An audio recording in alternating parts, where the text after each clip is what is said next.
कथा सास कथा अतिश्री सास कथा सास कथा अतिश्री सास कथा। कथा हर घर के परिवार के सकल समाज के हो, कथा हर घर के परिवार के सकल समाज के। जिकरा बिना घर ना चले, जिकरा बिना घर ना चले, घर के मलकिन सास के। सास कथा अतिश्री सास कथा सास कथा अतिश्री सास कथा सास कथा अतिश्री सास कथा।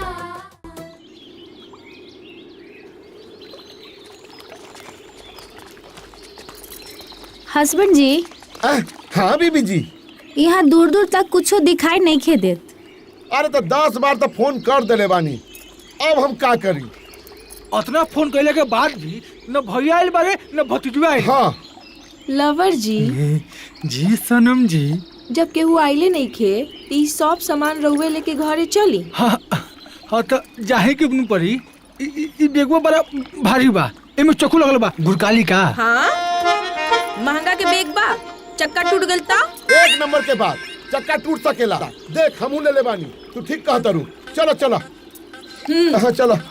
ए देख दीदी हुआ चली। देख बेगवा बड़ा भारी बा। कितना बढ़िया सीन बा।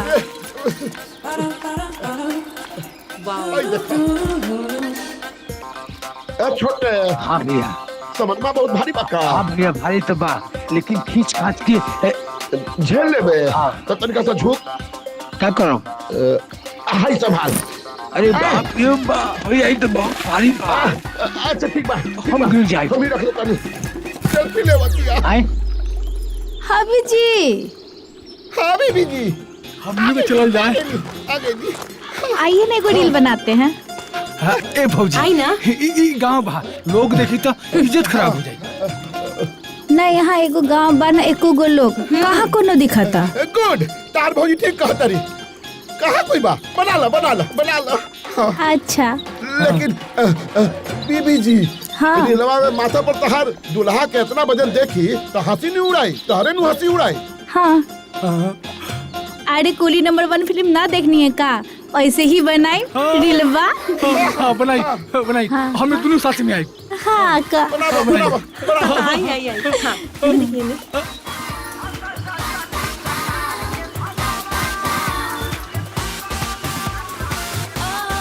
हबी जी हाँ जूली जी। तनी मुस्कुराई ना। ऐसे कौन मुस्कुराला? कैसे मुस्कुराई? ऐसे। अगर हमारी सवाल लेके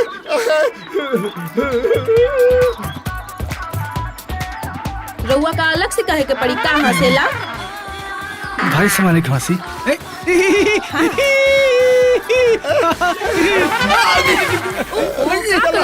ठीक से खड़ा रही ना। चल। ठीक बा चली। थोड़ा और बना लेती। चलिए आगे। हाँ चलिए। अभी तो केहू लेवे ना आई दीदी। हाँ बड़ी देखा दूर ना। वहाँ पर सामान बा।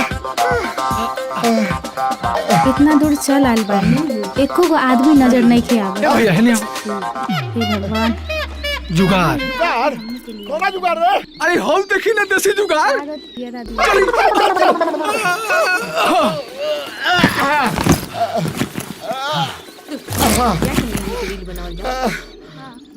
पानी मिला ना। ए छोटे।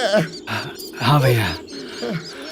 गाड़ी के ड्राइवर को बुलाओ। रे ड्राइवर। अरे हाँ भाई। हमनी के गरज बा। अच्छा। एगो काम कर, ड्राइवर के पीछे साहब लगा के बुलाओ। ड्राइवर साहब। जी साहब ड्राइवर जी। तेल लगावे खातिर कहनी। हाँ घीव ना, घीव बहुत महंगा बा। जब साहब लगाइए देले तब पीछे इतना लंबा जी लगावे का जरूरत रहे? साहब कह के बुलाओ। ठीक बा। ड्राइवर साहब जी। ए आवतानी।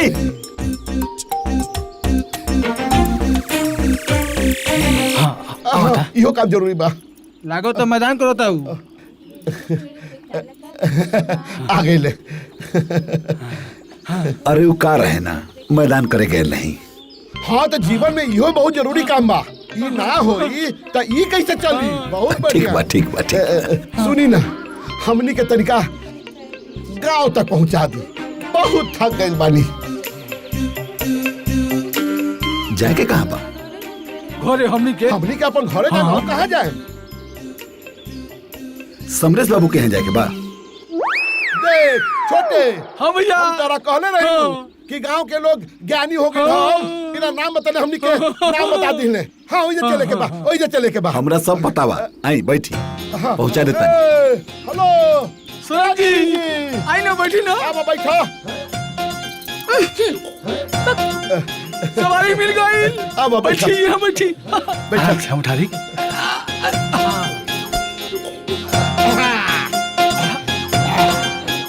भैया, हाँ ये गाना गाई। गाओ गाओ। आज शहर में खोजनी, आ गौवा में खोजनी। ठेली का? अरे चलावा मरते।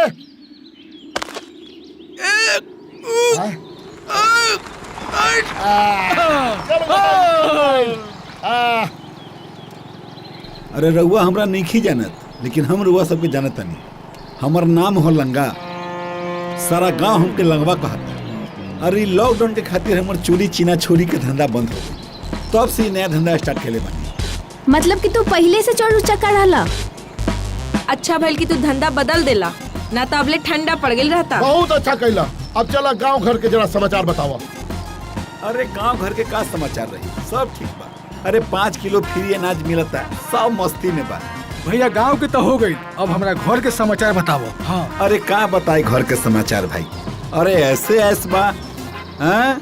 रउआ सब कमा के भेजते बानी, यहाँ सब ऐस पर ऐस करत। खेती पथारी बढ़ले बा, हाँ? एक काम करी, सब खेती पथारी के बटैया लगा दी, उससे ज्यादा पैसा मिली। सही कहा तारी लंगा, हम तो रोज समझावत बानी, लेकिन हमर हबी जी हमर कोनो बात सुनते नहीं खे। ई लोग के तो बस खाली पैसा भेजला से मतलब रहेला। पूरा परिवार के बैठल बैठल खाए के मिल ही जाता, तो खेती करके का होई? देखी ना, सब खेत परती पड़ल बा। भैया सुन लेनी।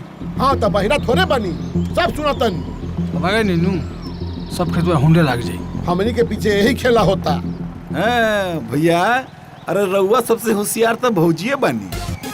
हाँ आ गई। अरे रुका रुका, अरे रोक दे, मार दे। ए लंगटा, अरे रुको यार। हो गई। बाबूजी, चाचा चाची आगे लोग।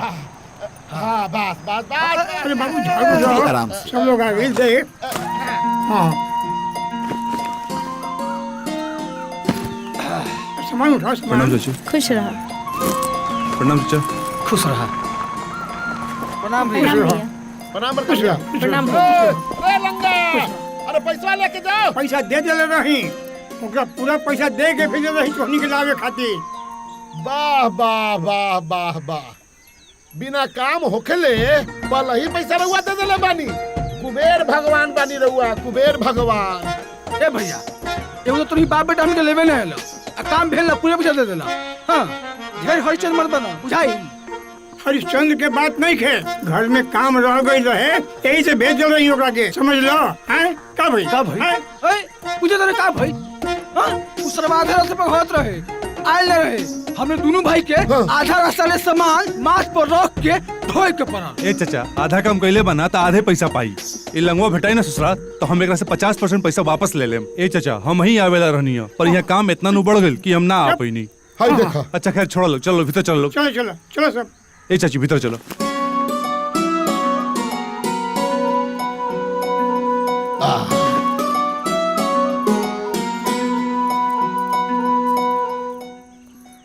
कहाँ बाड़ी दुल्हीन? अभी तक दर्शन ना दिले। दुल्हन के तो रहे दी, अभी तक सास सामने नहीं किया है, तो दुल्हन कहाँ से दर्शन दी है? अरे आ गई तोहनी लोगन के सेवा सत्कार में लगल हूँ। उठना रे, तनी है चादर रहे दी, ई दिखावा करे के कोनो जरूरत नहीं खे। रवा के पता ना रही कि हमनी के आवे वाला बानी। जो बा जैसे बा ठीक बा। दुल्हीन जल्दी आवा, देखा मेहमान लोग आइल बाड़े।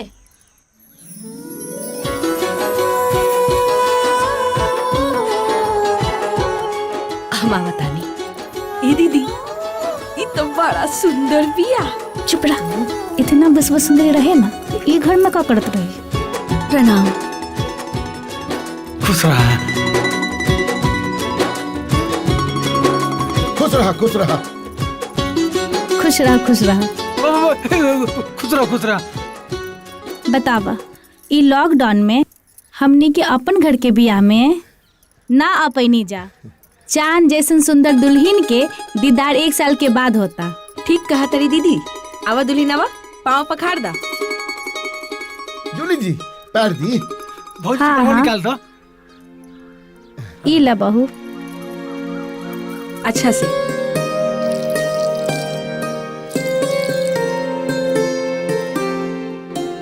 प्रणाम चाचा जी, प्रणाम चाची जी। खुश रहा, खुश ली रहा। जा, गुड़ पानी खाई पी जा।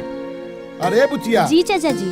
हाई पानी या गुड़ लावे के का जरूरत रहे, डायरेक्ट खाने खिला दे हमरो तू। को से भूख लागल बा, खाने से ठीक होई। हाँ ठीक बा। रवा के ना खाए के तो ना खाई हबी जी, हमनी के तो खाई दी। ला बने हबी जी। हाँ जी। दा। जिया जी के लागता कि गुड़ पानी खा लिए तो खाना कम खा पई है। वाह भैया का खाना बनेले बिया। बहू के हाथ में तो जादू बा। बबुआ, तिलक के पैसा देवे के समय आ गइल बा। अगर पैसा दिया जाए तो लोग के बड़ बयाना करे में सुविधा होई। देखना। अरे तोनी बोलत काहे नहीं खो? का बात है ना भैया, लॉकडाउन में हमनी के जो कमर टूटल बा, अभी हमनी के सहूर नहीं मिलल। देखी भैया, रउआ से हम पहले भी कहले रही कि शिवम के बियाह में जे पैसा तिलक में मिली, हाँ ओकरा में कुछ जोड़ के हाँ। अब बुचिया के बियाह कर देवल जाई। बाकी ना, रउआ के तो महान बने के शौक बा, त रउआ महान बने। ए बबुआ, जे सिद्धांत हमारे तक ना तोड़नी वही बुढ़ापा में तोड़ दी। बोला। अच्छा छोड़ी उसके बात, ये बताइए शादी खातिर कितना सा कर ले बानी? ज्यादा ना हो, 5 लाख सुखा सुखी और द्वार पे खर्चा खाती 2.5-3 लाख। ओ मतलब 5 या 2 7, हाँ 7.5 8, मतलब 7.5 8 लाख रुपया। भैया ये रिश्ता कुछ ज्यादा महंगा नहीं दिखाई दे। भैया शादी ब्याह के समय है, 19-20 होत रहेला। रुआ कम से कम 10 लाख मान के चली। चाचा, महंगाई इतना बढ़ गई बा कि 10 लाख के कौन वैल्यू बा? हाँ बाबू, सही कहता रह। तोरा ला 10 लाख कोनो वैल्यू नहीं के। पैसा कहाँ से आवेला हमरा नु मालूम बा, हमरा भैया के नु मालूम बा। तू तो पढ़ाई के बहाना लेके जाला घूम ही रहला। हर महीने इतना पैसा चाहिए, पॉकेट खर्चा चाहिए।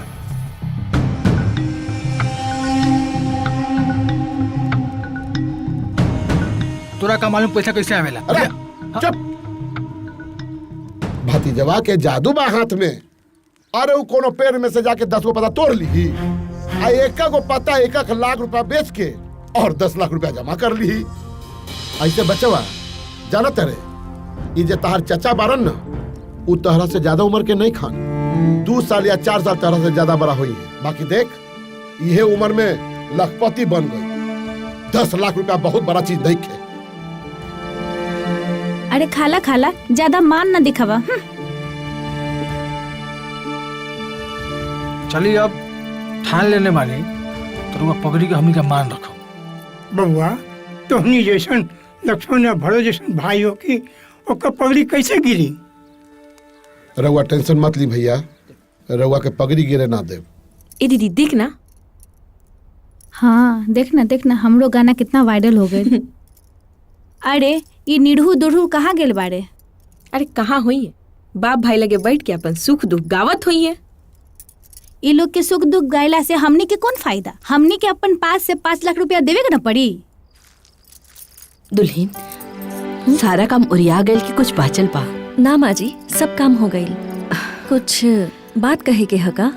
हाँ दुल्हन, तोहार दोनों चाचा ससुर बाड़े ना, और दोनों चचिया सास, ओकरी के बहुत उपकार बा हमने पे। और नेहा के बियाह बिना उहे लोगन की मदद से हो रहल बा। दुल्हन, वो लोग जितना दिन नीचा रही ना, वो लोगन के विशेष ध्यान रखिया। हमने की कोनो चीज की कमी हो जाए ओकर चिंता मत करिया। बाकी रू लोगन के सेवा पानी में कोनो कमी ना होके के चाहिए। ठीक बा माँ जी, रउआ चिंता ना करी, उनका सबके सेवा में कोई कमी ना हुई। दुल्हीन, ऊ तोहार चचिया सास लोग ऊ शहर से आयल बाड़ी ना, थक गई होई। ऊ दोनों के मालिश कर दे पुका, तनी आराम मिल जाई। ठीक बा माँ जी, हम कर दे दी। ये दीदी लागत दुल्हीन आवतड़ी, तेल मालिश करे। गुड़ पसार जल्दी। आइयो दादा, आज बड़ा थक गेल बानी। आहा, सब चाची जी, दुखाता। हम आ गइल बानी रउआ के तेल मालिश करे खातिर। अरे वाह, ई ना कहाला कि दुख बतावे से पहले दुख बुझा जाला। लगा द तेल, लगा द लगावा बाबू। हम कहत रही ना रे दीदिया कि हमनी के दीदिया बिना बुद्धि अब भौसुर बैल बुद्धि बारे। बाकी देखा था कनिया कितना समझदार बाड़ी। दुल्हन खाली समझदारी नहीं की, सुंदर बाड़ी, संस्कारी बाड़ी, काम काज सेवा सत्कार सब में आगे बाड़ी। देखनी ना, हमनी के पाव पखाड़नी, चटकदार खाना खियाईनी, अब देखा पैर में मालिशो करताड़ी। हाँ रे दीदिया, ठीक कहत रे। बेचारी एक सवेरे से नौकरानी लिखा खटतरी। जाना तारू दुल्हीन, तोरा के देख के नइखे लागत कि तोहर पापा शौक से ये शादी कैले हुई हैं। तोहर देह के चिकनाई देख के लागता कि तू घर के कोनो काम ना करत होखबू। हाँ रे दीदिया, हमरो लागता बेचारी के बाबूजी लगे पैसा कौड़ी ना होई, तबे ना ई गोबर गणेश से बियाह कर देलन।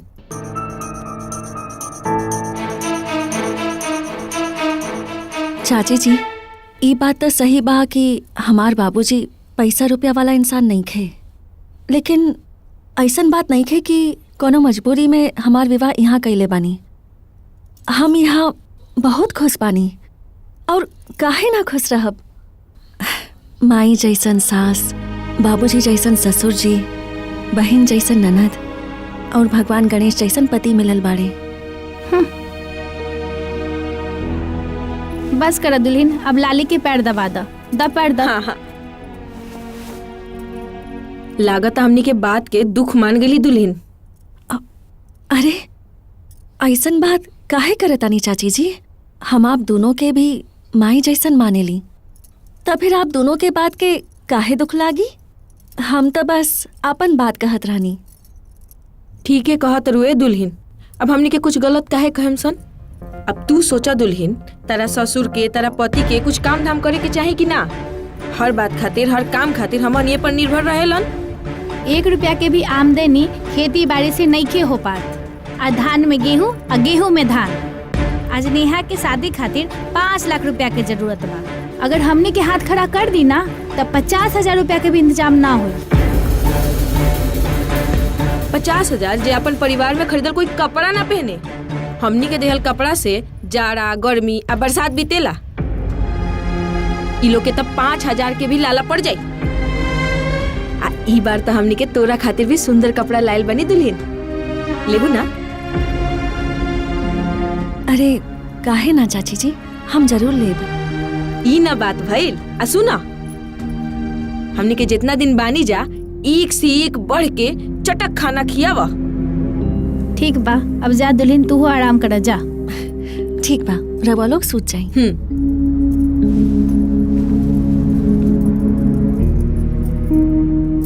दीदिया, ये अपन सास जैसन नहीं खे, ई अलग माटी के बिया। देख ले एकर माटी कैसन बा।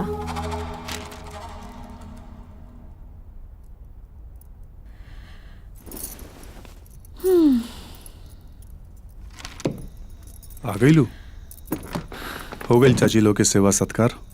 हाँ हो गई, अब रवा भी चली, तेल मालिश कर दी, फिर सूतल जाई। अरे नाना, ऐसे भी तू दिन भर बहुत काम कैले बाड़ू, थक गई होकबू। तू जा जाके चेंज करो, हम थोड़ा देर और ही पढ़ाई करके आवता नहीं। एगो बात कही। बोला ना। ए बार रवा इतना मेहनत करी कि रउआ के जॉब हो जाए। करत त बानी, हमरा भरोसा बा एबा जॉब पक्का होई। वैसे एक बात पूछी, तू इस सवाल अचानक काहे कैलू? ना बस ऐसे ही, हमने खुद पर निर्भर हो जाए तो अच्छा रही ना। जा तो आराम कर, हम आवता नहीं। रउआ जल्दी आ जाए। हाँ।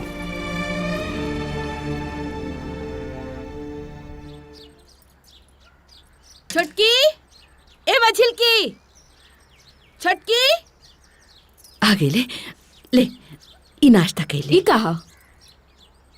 ई चूड़ा दही है। ई सब हमनी के ना खैला सन।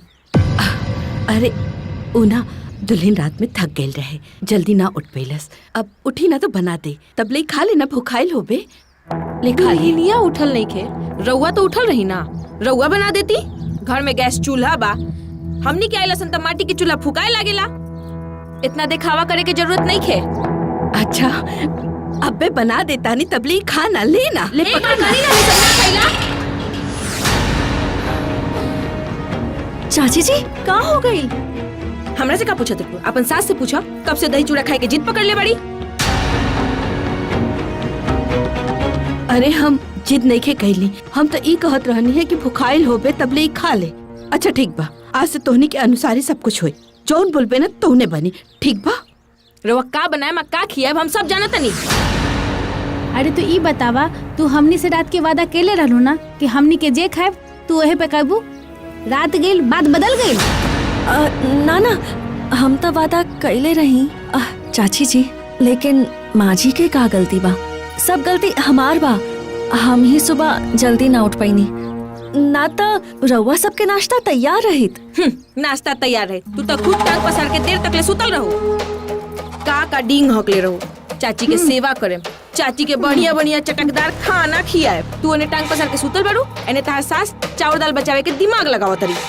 अरे कुछ नहीं के बचावल चाहता है। एक काम कर, तोहनी लोग थोड़ा रुक रह दा, हम सब अलग बना के हमनी के खा लेम सन। अरे कैसन बात करत तारो? घर में बियाह बा और घर में तू चूल्हा करबू? नहीं, ये ठीक नहीं खे। अरे गांव में हमनी के इज्जत का रह जाए। हाँ तो रो लोग बनिया ना खिया तो का करब? अलगे नु बना के खाए। जब हमनी आपन खाई और रउआ आपन खाई तो रउआ लोग के यहाँ जरूरत है का बा? वाह, आखिर मन के बाद मुंह पे आइए गई ना कि हमनी के का जरूरत बा। हमनी के जरूरत नहीं खे, हमनी के 5 लाख रुपया के ना जरूरत बा। वो तो अच्छा भइल कि हमनी के इनका के 5 लाख रुपया ना देनी, न तो कब के हमना के लात मार के घर से बाहर निकाल दे ले आ गल दीदी इनकर असली रूप। अरे चाची जी, जब पैसा ना देवे के रहे तो सीधा मुंह पे बोलती ना। पैसा खातिर इतना नौटंकी करे के का जरूरत रहे? खाना फेंके के का जरूरत रहे? देखी, याद रखी, हम कुछ भी बर्दाश्त करब, लेकिन हमार सास के अपमान बर्दाश्त ना करब। अरे बहू, जौन माजी के दियल खाना रउआ फेंक देनी। हाँ, उनकर छोड़ल खाना भी हम खा ले ली। जाई जाई, रउआ लोगन के 5 रुपया भी हमके ना चाहिए। हाँ हाँ, तो हमू देखा तनी कहाँ से पैसा के इंतजाम करत तारू। इके फुट्टी ला तरस जीबू। ए छोटकी, अरे दुल्हन ये का कैलू? तू बहुत ज्यादा बोल दिलू। माँ जी रउआ चुप रही, ये लोगन के ज्यादा हो गई रहे। हम पूछा तनी तेरा चाची लोग से बहस करे के का जरूरत रहे? अरे 15 दिन में तो उन्हीं के बर्दाश्त नहीं कर सकत लोग यार। जे मांगा तलोग उ दे द, जे बोला तलोग कर ले यार। पर तोहनी के ता आपन राग अलाप रहल बड़ा लोग। अरे कहाँ से हमें 5 लाख के जुगाड़ करब इतना जल्दी? कैसे अब नेहा के बिया हो? कहाँ से इतना कम टाइम में हम इतना बड़ा रकम के बंदोबस्त करब यार? प्रिया, तारा पे हमरा बहुत गुस्सा आ रहल बा। तारा वजह से बाबूजी बाहर टेंशन में बाड़े। शादी टूटे के वजह बस एगो तू बाड़ू।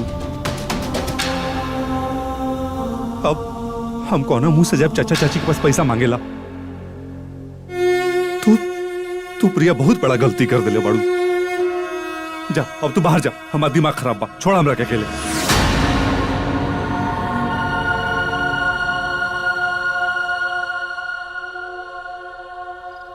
बाबूजी रउआ टेंशन ना ली, जे किस्मत में होई उहे होई।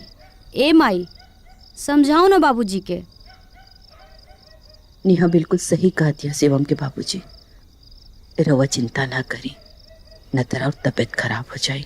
नेहा के माई, हम कितना अभागा बाप बानी कि अपन बेटी खातिर कुछ जमीन बचा के ना रखनी, जेकरा के बेच के हम अपन बेटी के ब्याह कर सकी। दोनों भाई के पढ़ावे लिखावे में सारा जमीन जायदाद बिका गई।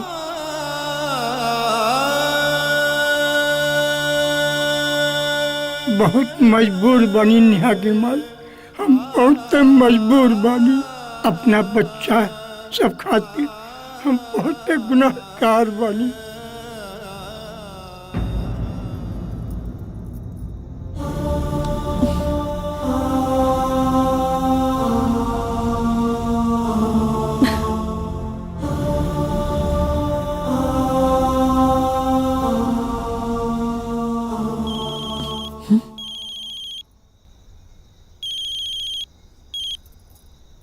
हेलो।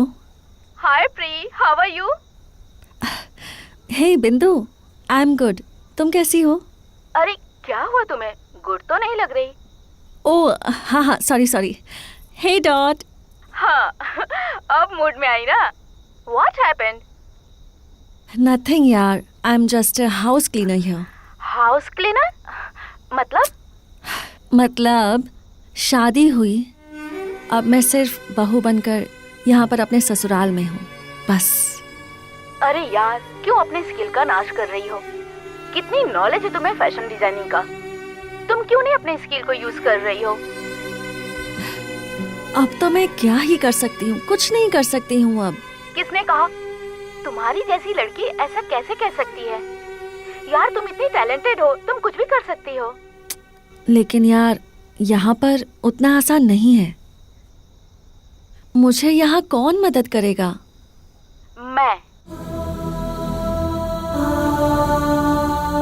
सोच के जवाब देना। बाय।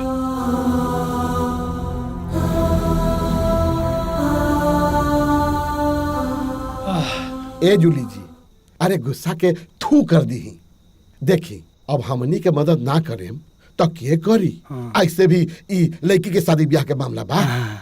तो हम कहाँ मना करत बानी? जाई जाके भाई भौजाई के मदद करी। देखी भाभी जी, हमरा से पासबुक मत मांगी। हाँ ए भौजी। हाँ भौजी, जब लोग पासबुक ना दे तो बैंकवा से पैसा कैसे निकली? तारा कपार से ज्यादा दानवीर ना बनी, चुपचाप से बैठ के तमाशा देखी बस। अब जब ले लोग के अक्कड़ ढील ना होई, तब ले हमनी के कलेजा के ठंडक ना मिली। अब देखा तनी इनकर दुआरी पे बारात कैसे लागता।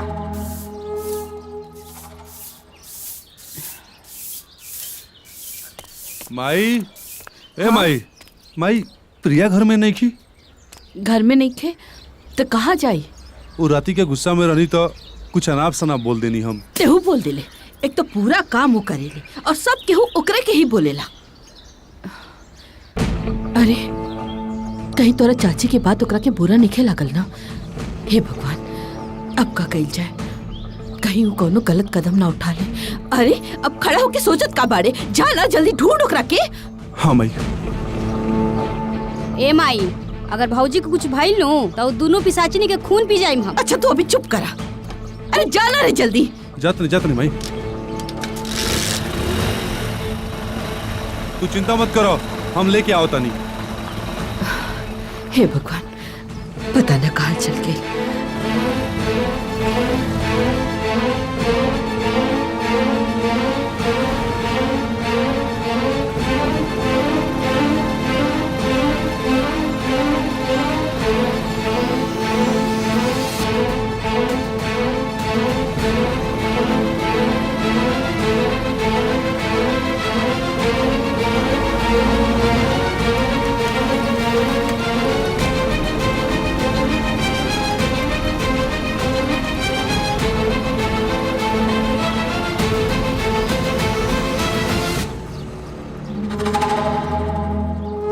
बात बारे दीदिया, आज पूरा घर सन्नाटा लागता। गइल हो रुपया पैसा के इंतजाम करे। दीदी पैसा का झाड़ पे उगता, इतना आसान बा व्यवस्था करल। चल छोड़, हमनी के ताश खेलल जाओ। चली हमनी के का अब हम काम मुँह दिखाई समधी जी के बहुत बदनामी हो जाए, बात रिश्तेदारी में फैल जाए, कहीं मुंह दिखावे लायक ना रह।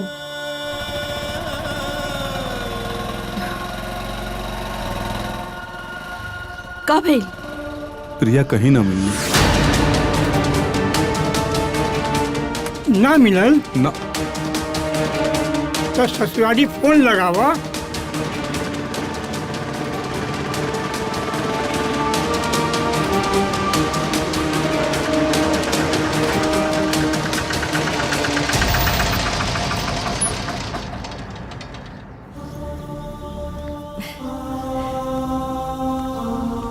अरे कहाँ चल गिल रहलू हा?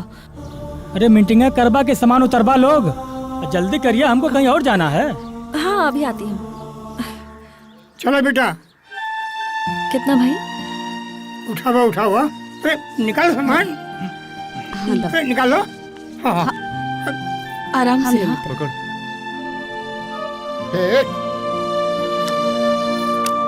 आओ।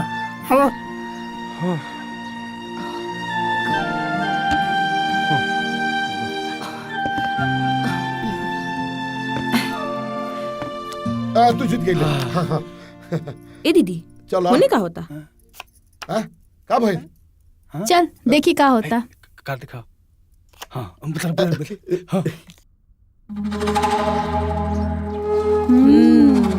दुल्हन ये सब सामान के का करबू? हम ना हर तरह के सलवार सूट सब सिल के मार्केट में और ऑनलाइन दोनों जगह सेल करब। ईश्वर के कृपा रही तो सब बढ़िया हो जाई। नेहा के भी शादी हो जाई। रउआ लोग ना बस हमरा पर विश्वास करिए।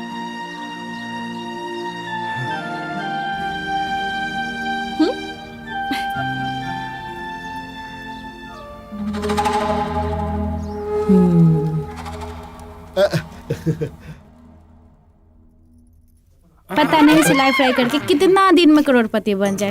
अरे छोड़ी ना दीदी, नया जोश बा, 2-4 दिन में ठंडा हो जाए।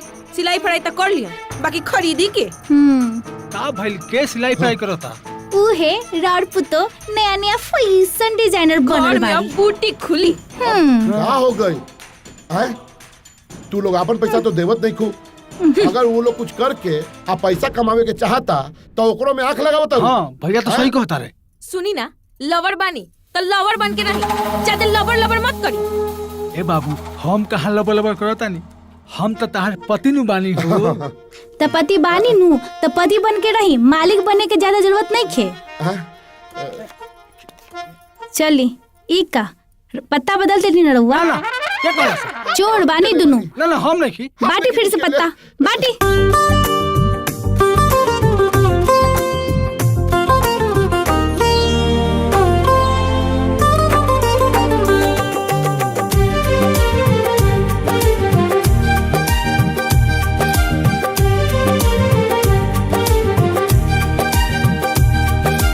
सेवा पानी करब, खाना भी बनाएब। हाँ सेवा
के काम कैसन चल रहा बा? दिन रात तब मेहनत करत दिया, अच्छा अच्छा लागल रहेले। अच्छा, उमें लाभ उभ होता? ई तो हमरा के नहीं पता। अब हमका बताई। तू दा हम ना तू दा ना चुप तू दे का भइल? तू बाबूजी ई ली 2.5 लाख रुपया। बेटी ले जाके बेटा वाला के दे दी और बोल दी कि सारा रकम विदाई तक मिल जाई। अरे बेटी, तू तो हमनी खातिर लक्ष्मी बन के आइल बा।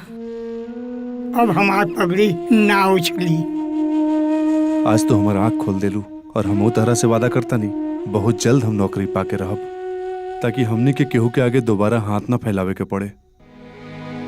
ला एकरा के घर में पेटी में रख दो बढ़िया से। काल जाके हमनी बाप बेटा जाके समधी जी के पैसा दे आई।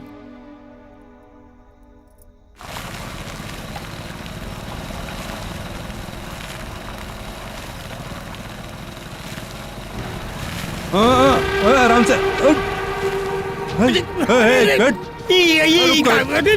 रुको, अरे पैसा लेके अच्छी पैसा।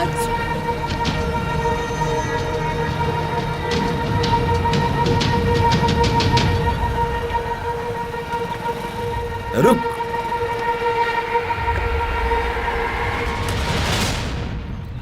ये ली भैया, और काम हो गई। शाबाश।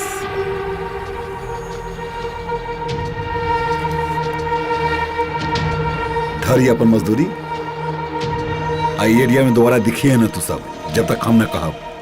जो जी भैया।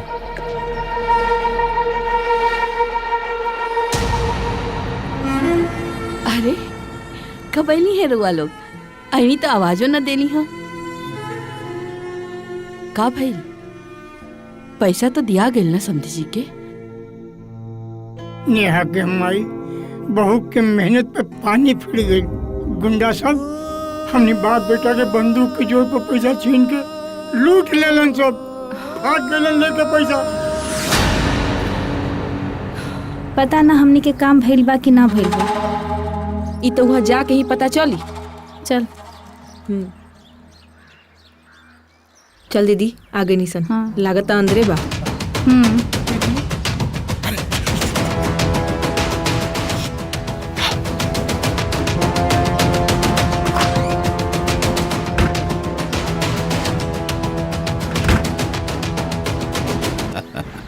हैली भाभी लोग अपन हिस्सा है। अही तरह हमरा पर ध्यान रखब ना तो हमार पुरान धंधा फिर से जिंदा हो जाए। आ सुनो, केहू के कानो कान खबर ना लगे के चाही कि हमनी के फोन करके तारा के कहले रही अपन घर के आदमी के लूटेला। निश्चिंत रही रहुआ। अरे नाम बा हमार लंका, लेकिन बात ढके खातिर इतना लंबा लंबा चादर रखले बानी ना कि कभू उघार ना हुई। चल बहन चल। चली दीदी।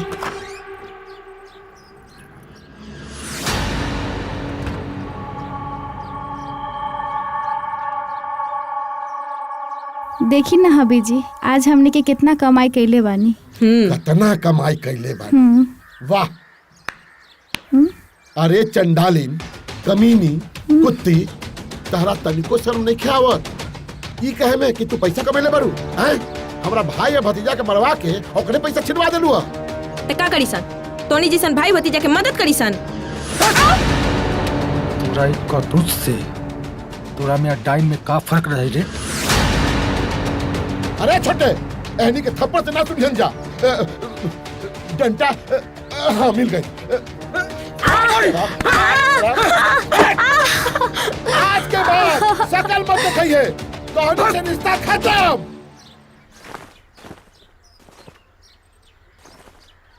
भैया ना भाई, हमने के माफ कर दी तूने भाई के भैया। हमने से बहुत बड़ी गलती हो गई। रोज साथे से घटना घटा बड़े नहीं ये हुआ ना, बल्कि हमने के मेहरालू करोगे भैया। सच कहता नहीं भैया। ई का कहता? हाँ भैया, बोले ना भैया। कहा बोली? ओनी के मार डंटा के घर से निकाल के नैयर भेजवा देने वाली। अब लागे बात सुनी सब ना, अरे घर के इज्जत दिया उलट के बुला के लाओ। ए भैया जे बाप कहले वाली ना ओनी के ले से जाबा, हम हाथ जोड़त नहीं ओनी के बुलावे के चिंता करे। हम बड़ बानी, हम माफी तोहर लोग के वही गई दे जब ओकनी के बुला के ले आई बाई जा, समझ लो। क्या ठीक बा, चलो ऊपर आओ, तोहने हमर जान बालो जान।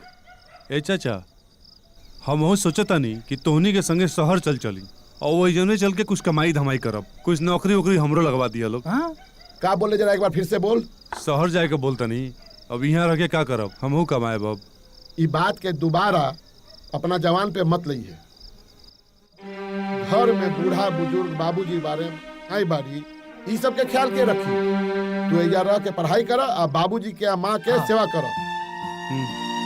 आ जितना पैसा चाहिए हमरा एगो फोन कर दिया, सब पैसा तहरा एजा मिली। ठीक हाँ। ए बेरा ए भाई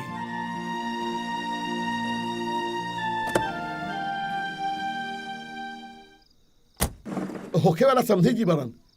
आई आई प्रणाम प्रणाम प्रणाम प्रणाम प्रणाम प्रणाम प्रणाम। आई बैठी आई बैठी।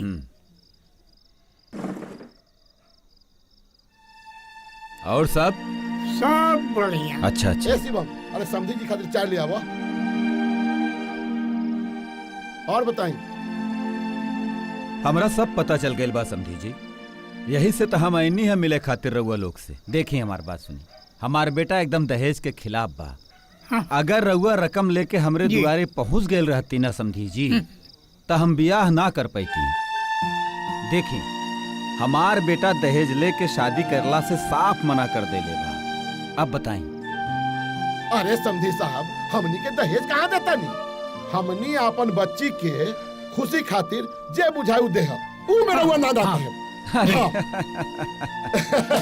सास की कहानी सदियों से ही पुरानी।